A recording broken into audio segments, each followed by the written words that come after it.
আসসালামু আলাইকুম রহমতুল্লাহি ওয়া বারাকাতুহু। আজ নামাজ পর মানে দুপুরের পর তো যাবো হলো ধানের ভিতরে কঞ্চি দিতে বা আট টাঙ্গিয়ে। তার কারণ ধানের ভিতরে সকালে যা দেখি মানে ইঁদুর নেকছে, ইঁদুরে ধান কেটে নষ্ট করছে বা হলো পক্ষী পড়ছে, মানে পক্ষিয়ে ধান কেটে জড়ো করে বাসা তৈরি করছে তা থাকার জন্য বা কী করার জন্য তা করতে হবে না। তো সকালে দেখা আসার পর তো ভাবলাম বিকেলে এই কাজটি করবো। তখন লেয়ার থাকলেও তো ওখানে যাওয়া যাবে না, ঢোকা যাবে না, এই কারণে লেয়ার শুকান লাগবে, মানে ধানের গাছ থেকে পানি শুকান লাগবে, এই কারণে বিকালে বেছে নিয়েছি। আর সকালে কাজটা করার পর বিকালে একটু ফ্রি ছিলাম, ফ্রি বলতে এই কাজ করার জন্য প্ল্যান করেছিলাম। তো এই কারণে বাঁশ ঝাড়ে গেছি, বাঁশ ঝাড় থেকে কঞ্চি কাটবো। আর কঞ্চিগুলো কাটার চেষ্টা করছি একটু মোটা মোটা, মানে ওই মোটা কঞ্চি দ্বারা আমি আট তৈরি করতে পারি, যেমন ওখানে কোনো পক্ষী বা অন্য কিছু বসে ইঁদুরগুলো ধরতে পারে। তো ইঁদুরে আমার প্রচুর পরিমাণ ক্ষতি করে ফেলে। আরেকটি বিষয় হলো আল্লাহ তাআলা এই পৃথিবীতে যত মানে যা কিছু সৃষ্টি করেছেন সব কিছু আমাদের উপকারের জন্য, মানে আমাদের ক্ষতি করার জন্য সব কিছু সৃষ্টি করেননি, আমাদের উপকারের জন্য সৃষ্টি করেছে। কোনো না কোনোভাবে আমাদের উপকার করে, কিন্তু আমরা তা বুঝতে পারছি না। তো আল্লাহ তাআলা এই পৃথিবীতে যা কিছু সৃষ্টি করেছেন সবই আমাদের উপকারের জন্য, কিন্তু এর ভিতর আমরা হলো সবচেয়ে স্পেশাল, বা 18,000 মখলুকাতের ভিতর আমরা সবচেয়ে সুন্দর বা সবচেয়ে স্পেশালভাবে আমাদের সৃষ্টি করেছেন আল্লাহ তাআলা। তো আল্লাহ তাআলার কৃতজ্ঞতা শুকরিয়া আমাদের করতে হবে সবসময়, সর্ব অবস্থায়, সুখে থাকি দুঃখে থাকি, যে কোনো অবস্থায় আল্লাহ তাআলা শুকরিয়া আদায় করতে হবে। তো আমাদের এই কঞ্চি কাটার পর আমরা কঞ্চি হলো সাইজ করে নিচ্ছি যেন আমি এটা হলো ধানের ভিতরে পুঁততে পারি। তো মানে কঞ্চি মানে যেটা বলি আমরা এক্সট্রা যেগুলো কঞ্চি আছে ওগুলো যদি না কেটে ফেলি, আমার কানা যেটা বলে, ওটা যদি না কাটি তাহলে আমরা ধানের ভিতরে পুঁততে পারবো না। ধানের ভিতরে এটা আমরা পুঁতে যে হলো আট তৈরি করবো, তৈরি করার প্রসেসটা করতে পারবো না। এই কারণে কঞ্চি মানে এগুলো যেগুলো আগা মানে যেটা বলে হলো কঞ্চি, মানে কঞ্চির এক্সট্রা যেগুলো কঞ্চি আছে না ওগুলো আমি হলো কেটে নিচ্ছি, মানে ভালোভাবে কেটে নেওয়ার পরে এটা আমাদের হলো আমরা দিব হলো আগস্ট যেই ধান আমাদের দেখাচ্ছে আপনাদের, ওই ভিড়তে এই কাজটা হয়েছে, ইঁদুর নেকছে পকিয়ে নষ্ট করছে।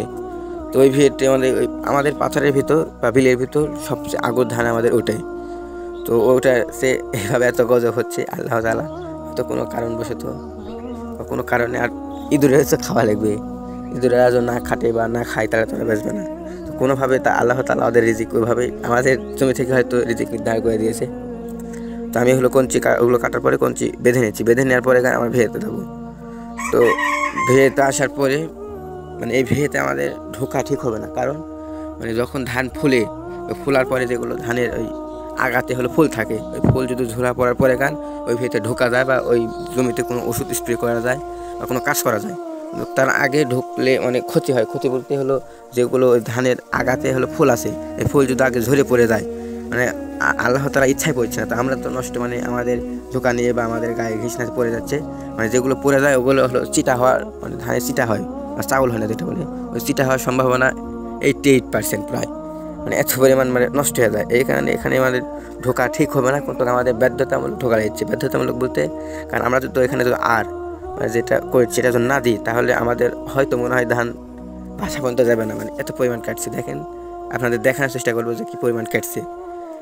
তো আমরা আটটা দেওয়ার পরে মানে আট দিতে যে মানে আমি হলো সকালে এসে দেখছি মানে ধানের অবস্থা কি, মানে 2-3 দিন থেকে আসা হয়নি, তো এসে দেখি যে এই অবস্থা, মানে ভিতরে ঢোকার পরে আমার মাথা নষ্ট হয়ে গেছে, যে এত পরিমাণ ধান এরকম হয়ে গেছে, নষ্ট হয়ে গেছে। তো টেকার পরে বাসাতে গেছি, মানে আমি প্ল্যান করছি তাহলে আমি বিকালে হলে এই কাজটি করবো, মানে আর্ট তৈরি করার যে কাজ এই কাজটি করবো। তাছাড়া অন্য সময় না করলে মানে ধানের গাছ থেকে যদি পানি না ঝরে পড়ে ওই সময় তো ঢোকা যাবে না, মানে গাটা ভিজে দেবে। তো দেখেন কি পরিমাণ কেটে নষ্ট করেছে আমাদের ধান, মানে এই পরিমাণ কেটে নষ্ট করেছে, মানে অনেক জায়গা বিশেষ মানে প্রায় 10-15 হাত পরই দেখা যাচ্ছে এরকম মানে নষ্ট করছে, মানে বাসা তৈরি করেছে ইঁদুরে বা পকিয়ে। তো আমাদের এখানে হলো 2 ভিত, মানে এই কাজটি করবো 2 ভিত বলতে আমাদের হলো 2 থাক জমি, মানে উপরে একটু আর একটা হলো নিচে, মানে কাছাকাছি জমি। তো আমাদের পাশেও যেগুলো জমি আছে ওগুলো আমাদের চাষাদের, তো চাষারা আর আমরা হলো একসাথে, মানে আমাদের পাথারের ভিতরে সবচেয়ে আগর ধান লাগাচ্ছি, মানে আগে লাগাচ্ছি আমরা চাষারা এই মিলে। তো ধান মার্শাল্লাহ খুবই ভালো হয়েছে, মানে এত সুন্দর হয়েছে ধান, মানে প্রচুর পরিমাণ ভালো হয়েছে, কিন্তু ওই যে ধান কাটিয়ে নষ্ট করেছে। তো আমাদের করার তো কিছু নাই, সবই আল্লাহ তাআলার ইচ্ছায়। হয়তো কোনোভাবে আমাদের জমি থেকে হয়তো ইঁদুরের রিজিক নির্ধারণ করেছে, আর রিজিকের মালিক আল্লাহ তাআলা কাকে কোনভাবে কোথায় রিজিক নির্ধারণ করে দিয়েছেন তাকে সেইভাবে সেখান থেকেই মানে ভক্ষণ করতে হবে, তার হুকুম ছাড়া কোনো কিছু করা সম্ভব না। আর সকলে আমার জন্য দোয়া করবেন। আসসালামু আলাইকুম রহমতুল্লাহি ওয়া বারাকাতুহু।